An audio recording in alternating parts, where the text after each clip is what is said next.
Well, racing is this nation's foundation sport. We know this because there were thoroughbreds on these shores from the outset. They arrived on the Lady Perrin as part of the First Fleet, and race meetings were commonplace by the time that the officers of Governor Macquarie's 73rd Regiment staged the first officially sanctioned program at Sydney's Hyde Park in October 1810. Thus, horse racing is an entrenched part of who we are and who we have always been.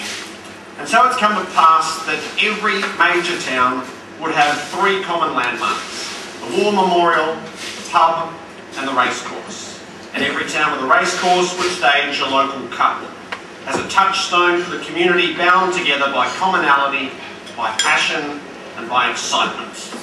They would vary in status and contain their own distinct quirks. The Wyandra Cup, for instance, is a maiden, and connections need to win it 3 times before they're allowed to claim the trophy. Thus it's not so much perpetual as just damn hard to get your hands on. The Geelong Cup was first run in 1872 as a 2-miler to replace the 3-mile Criterion handicap, which had been run for the previous 8 years. The lineage is enshrined in the honour roll, and they are ghosts that link us to the past. The inaugural running was won by Flying Scud, who was trained by James Wilson and ridden by W. Wilson, and won by between 6 and 8 lengths. It started a line of names that do echo each running of this race. Cameron was the first horse to win the Cup twice, 1885 and 1887, although there's no record of who his trainer was. Roseview was the only other to achieve that feat in 1912 and 1914. There's a charcoal outline of dramatics of 1880. Zambezi and Columbus dead heated, and the convention of the time was to have a rerun. Now, I like to think they were immediately sent back and asked to run again, although there's no actual evidence to say when the rerun happened. Columbus prevailed, only to be disqualified for jostling, which I take it as one step removed from jousting in the 2-horse race. Through these early years, Geelong was not alone as it sought to influence and validate through performances in the Melbourne Cup. And it came in the reverse manner to how you might have imagined, and that was a quirk of the scheduling. A quack won the Melbourne Cup in 1872 and went on to run second in 1873 here at Geelong. Malure won the 1884 Melbourne Cup and 5 years later added the Geelong Cup. Nimblefoot and Romula filled the quinella in both. They split the victories. It was in 1947 that the Geelong Cup took its place in the spring, in the queue, as a lead-up to the big 2-miler at Flemington. In 1952, Wilkins' son carried the title of the Geelong Cup winner to be runner-up on the first Tuesday, and Vansittart did the same in 1970. The proudest moment came in 1984.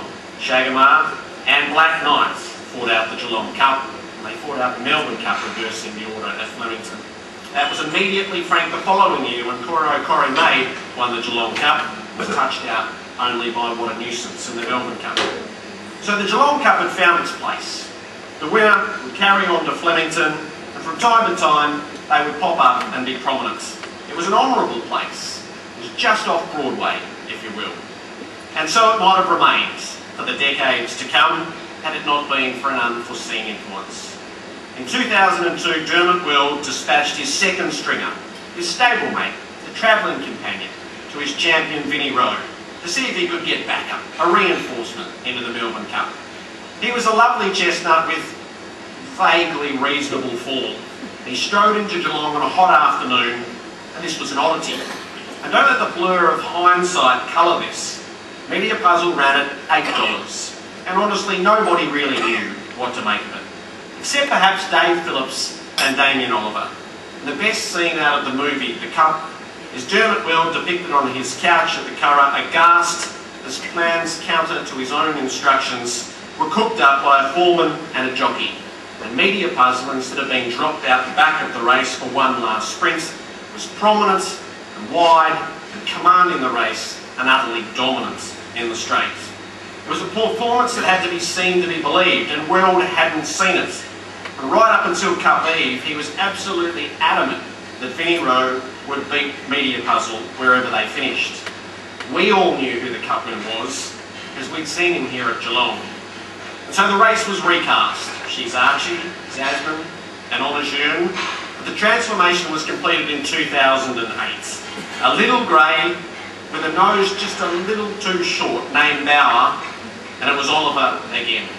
Arrogantly sat around the field, turned 4 wide and was vastly superior to his rivals. And by this time the Melbourne Cup had become us versus them, except if you won the Geelong Cup. That was a rite of passage. This Geelong community took you to heart. And Bauer didn't win the Melbourne Cup, but his popularity was as if he did. Soon there was a brush with Godolphin. Crime scene was unlucky here and found just 1 too good in the Melbourne Cup. And now we bask in the French connection. And everything's better with a touch of French. And you can visualise them out this window. Americain, a black bull, hemmed in on the inside. They didn't need to win that day, except he couldn't help but win. He barged his way through heavy traffic, and that was the barnstorming win of such tremendous significance. He went to Flemington and beat Bart's last great champion, and we all felt good about it, because he'd come through Geelong. And Dunedin followed the path. He rounded up the troops in contemptuous style, and Craig Williams had that awkward moment at 200 when the horse was going to sprint away and leave them for dead, and he's thinking, the penalty. And he dragged it in and he dragged it out and he made sure that it only won by 3/4 of a length. And when you only win by a pixel at Flemington, that extra half kilo makes all the difference. And now we ponder this year, and we ponder it thrillingly. Brigonton, could it be? A French hat-trick? That would be magnifique. Or Gatewood, sporting those colours of Bauer that we've come to know so well. So in retrospect or in prospect, tonight we would toast those who have simply made this race richer for a worldly touch. And be they raiders or be they imports, tonight we acknowledge and thank them. Would you please raise a glass to the internationals.